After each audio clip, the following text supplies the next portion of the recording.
से कात्यायनी से जगत जननी से हेउछंती दुर्गतिनाशिनी माँ दुर्गा। आज पीठरे चली माँ को षोडश उपचार पूजार सप्तम दिन। चलचंचल होई उठिछि पुरी जिला काकटपुर अधिष्ठात्री देवी माँ मंगला पीठ। मांकर चली षोडश उपचार पूजा नीति। पार्वण पाई सारा राज्य उत्सव मुखर थिबा बेले प्राचीन प्राची नदी तटवासिनी माँ मंगला पीठ एवं उत्सव मुखर हो पड़ी। मूलाष्टमी ठारू आरंभ हो महाअष्टमी पर्यंत चलवाकु थिबा पार्वण पूजारी मांकर स्वतंत्र रीतिनीति चली पूजार्चना। मूलाष्टमी रे माँ विग्रह को 108 कुंभ जल स्नान कराइबा परे एक अखंड दीप जलाई आरंभ होइतिला षोडश उपचार पूजा विधि। षोडश उपचार पूजा पंडा और पंच उपचार पूजा पंडा द्वारा भोर 4टारू मंगल आलती स्नान मार्जना परे प्राची नदी आसुथिबा पानी रे सूर्य नारायण पूजा, द्वारपाल पूजा, कलश पूजा, बल्लभ, सकाळ धूप, दुईपहर भोग, भंड परे पहड़ और संध्यारे भंड धूप परे मां को चलती प्रतिमा को सुसज्जित विमान रे महिषासुर को ठाब करने रत्नगिरी निया जायथाए। परे मंदिर भितरे थिबा दुर्गा प्रतिमा को रत्न बेदीरु बाहर को आनी एकत्र भावे एक खटुली रे पूजा करा जाय, जहाको जगती पूजा कहा जाय थाए।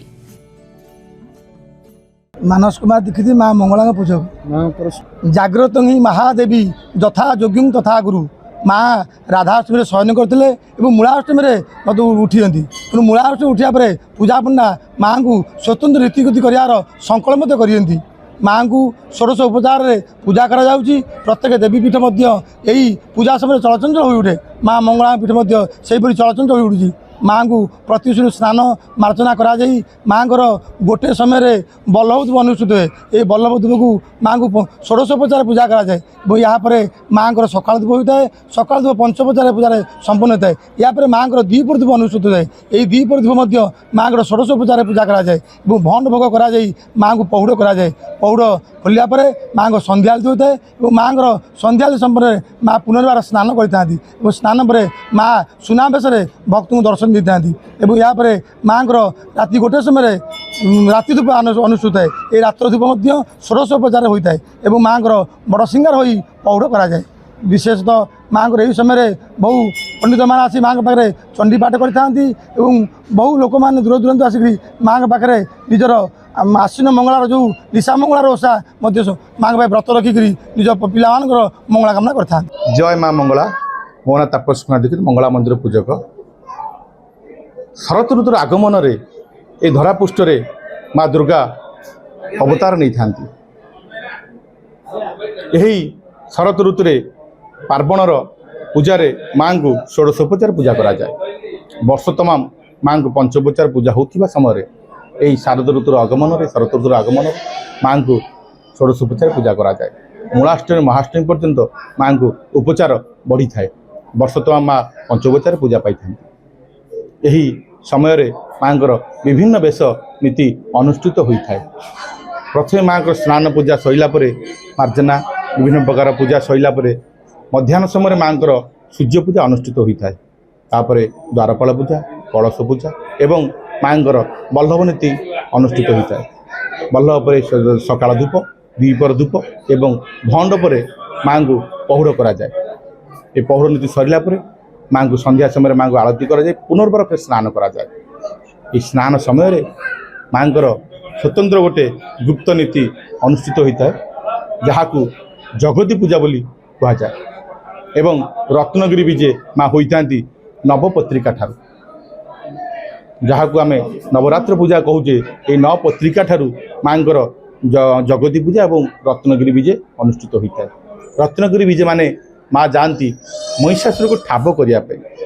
रत्नगिरी रे महिषासुर को ठाब कर फेरला दुर्गा और मंगला भितर किसी आलाप वार्तालाप होता है एवं मंदिर द्वार पिटी थाए एवं भक्त मान दर्शन करते। यह कह जाए जगती पूजा और रत्नगिरी विजे। ये रत्नगिरी विजे 9 पत्रिका ठारू आरंभ होता है। यही तिथि अनुसार माँ को विभिन्न रूप वर्णित करा जाए। तन्मध्यरु कालिकली वेश, कलाकली वेश, पंचमी, षष्ठी, सप्तमी, अष्टमी, नवमी एवं विजया दशमी এই তিথি অনুসারে ମାଙ୍କର କାର୍ତ୍ତିକପର ତିରକମାଣ ଏବଂ ମହାସପ୍ତମୀରେ ଯେଉଁ ମହିଷାସୁରକୁ ଠାବ କରିବା ପାଇଁ ଯେଉଁ ରୂପ ଥାଏ ସିଂହ ଉପରେ ବସି ମା ବିରାଜିତ ହୋଇଥାନ୍ତି। ମାଙ୍କୁ ସବୁ ଦେବତାମାନେ ଅସ୍ତ୍ରଶସ୍ତ୍ର ପ୍ରଦାନ କରିଥାନ୍ତି। ମାଙ୍କର ପାଦପଦ୍ମ ଲାଗି ହୋଇଥାଏ, ଭୁଜ ଲାଗି ହୋଇଥାଏ ଏବଂ ସେହି ଭୁଜରେ ସମସ୍ତ ଅସ୍ତ୍ରଶସ୍ତ୍ର ମା ଧରିଥାନ୍ତି। ଧନୁତୀର, ତ୍ରିଶୂଳ, ଖଣ୍ଡା, ଖର୍ପର ବିଭିନ୍ନ ଅସ୍ତ୍ର ଧରି ମା ମହିଷାସୁରକୁ ଠାବ କରିବା ପାଇଁ ଯାଇଥାନ୍ତି। ଏହି ସିଂହବାହିନୀ ଅତି ଦୁର୍ଲଭ ବେଶ। ସିଂହ ଉପରେ ବସି ମା ବିରାଜିତ ହୋଇଥାନ୍ତି ରତ୍ନଗିରିକୁ ବିଜେ। ଏବଂ ମହାଷ୍ଟମୀରେ ମାଙ୍କର ମହିଷାମର୍ଦ୍ଦିନୀ ବେଶ, ଯାହା ମହିଷାସୁରକୁ ବଧ କରିବାର ଯେଉଁ ରୂପ ବର୍ଣ୍ଣିତ କରିଥାନ୍ତି। ମନ୍ଦିରର ସମସ୍ତ ପୂଜାରୀ, ସେବକ, ପାଳିଆ ପୂଜା ପଣ୍ଡା, ସିଂହାରୀମାନେ ଅତି କମନୀୟ ବେଶକୁ ଦର୍ଶନ କରିଥାନ୍ତି ସେବାୟତମାନେ ଏବଂ ପୂଜାରୀମାନେ। ଏବଂ ଦର୍ଶନ କରିସାରିଲା ପରେ ଏବଂ ଦ୍ୱାର ଫିଟା ଯାଇଥାଏ ଏବଂ ସାଧାରଣ ଭକ୍ତମାନେ ଦର୍ଶନ କରିଥାନ୍ତି। ଏହି ବେଶ ମୂଳାଷ୍ଟମୀରୁ ମହାଷ୍ଟମୀ ପର୍ଯ୍ୟନ୍ତ ଅନୁଷ୍ଠିତ ହୋଇଥାଏ। ନବମୀରେ ମାଙ୍କର ଶାନ୍ତି ବେଶ ଆଉ ବିଜୟା ଦଶମୀରେ ରାଜରାଜେଶ୍ୱରୀ ବେଶରେ ଭକ୍ତମାନଙ୍କୁ ମା ଦର୍ଶନ ଦେଇଥାନ୍ତି। ଏବଂ ଯେ ମୂଳାଷ୍ଟମୀ ମହାଷ୍ଟମୀ ପର୍ଯ୍ୟନ୍ତ ମାଙ୍କର ଷୋଡ଼ଶୋପଚାର ପୂଜା, ମହାଷ୍ଟମୀରେ ମାଙ୍କର ରାତ୍ରର ମଧ୍ୟ ସମୟରେ ମାଙ୍କ ପାଖରେ କୁସୁମାଣ୍ଡ ବଳି ପଡ଼ିଥାଏ ଏବଂ ସମାପନ ହୋଇଥାଏ ଏହି ଷୋଡ଼ଶୋପଚାର ପୂଜା ମହାଷ୍ଟମୀ ମୂଳାଷ୍ଟମୀ ମହାଷ୍ଟମୀ ପର୍ଯ୍ୟନ୍ତ ଏହି ସମାପନ ହୋଇଥାଏ ଏହି ଉପଚାର।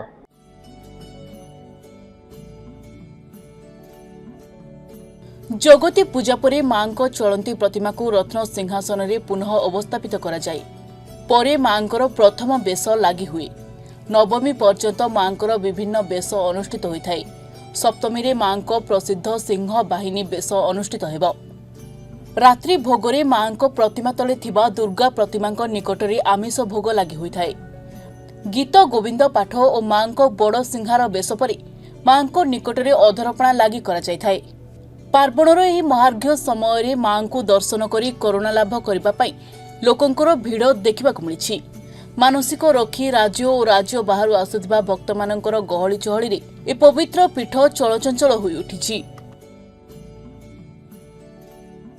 जय माँ मंगला मो ना महेंद्र कुमार दीक्षित माँ मंगला देखु जो महाअष्टमी मूलाष्टमी ठारू महाअष्टमी पर्यंत जो काकटपुर आसिनी माँ मंगला पाखे पूजा रीतिनीति अनुष्ठित हुए और यह महा आडंबर सहकार हुए और प्रत्येक पूर्वपल्ली विशेषकर महिला भक्त मैंने माँ को दर्शन करने आसती कहीं जो आश्विन मासरे जो माँ पड़ी था निशा मंगलवार ये निशा मंगलवार महिला भक्त मैंने पिला छुआ मंगल कामना माँ को पूजा अर्चना करी। चलित वर्ष जेहेतु माँ मंगला मंगलवार ये पर्व आरंभ है श्रावणर ये आश्विन पर्व आरंभ है।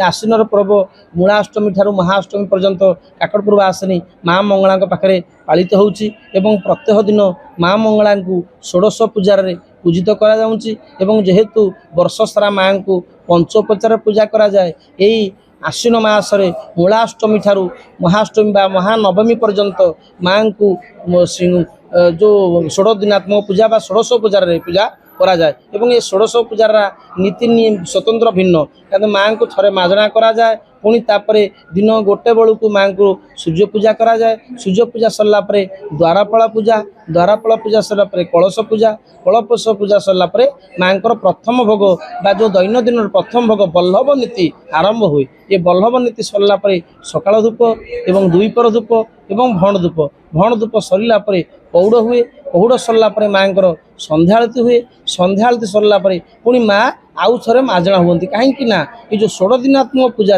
मंगला माँ को दुई थर स्नान माजना करा जाए एवं माँ को माजना सरला परे अर्धरात्र माँ रात्र नीति आरंभ हुए। एभली भाव में षोड़ दिनात्मक पूजा माँ पाखे हुए एवं जो नवरात्र आसे नवरात्र समय माँ रत्नवेदी की विजय करी रत्नवेदी की महिषासुर संधान करने जाती एवं जो जाती विमान रे से कौन घंट घंटी किसी बाजे ना एवं जो फेरती से घंट घंटी आसती आसला माँ मंगला मंदिर सामने जगमोहन बा जहाँ को आम जगती पूजा बोली कहुए सेठी दुर्गा माँ और मंगला माँ भेट हुए से भेट होला परे माँ को आरती करा जाए पूजा नीति संपन्न हुए। मोना संयुक्ता पंडा मैडम आप कोठु आस्थिले आज माँ को षोडशोपचार छी माँ को अनुभूति कहि हां निश्चित तांकर बहुत अनुभूति अछि मोर बहुत कथा से पूर्ण करिसंती मोर गाँव भी भुवनेश्वर गोटे घर नाला जगह नाला वो बहुत माँ को डाकी आ गोटे माँ पाखु जाइली गोटे जगार माँ लगी सी कितु एत दयामयी से जापारे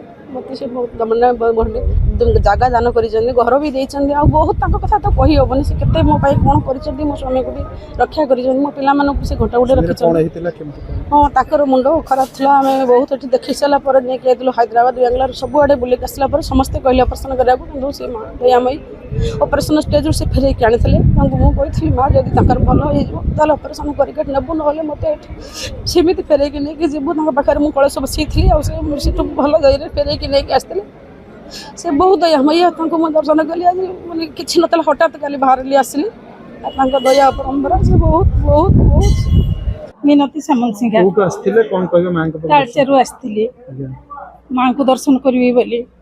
ଆଉ ବହୁତ ବାର ଆସିଲିନି, ମାଙ୍କର ଉପଚାର ଚାଲିଛି ବୋଲିକି ତାମାନେ ପୁରା ଦୌଡ଼ି ଆସିଛି। ତାମାନେ ତାଙ୍କ ପାଦ ତଳେ ସବୁ ସମର୍ପି ଦେଇଛି।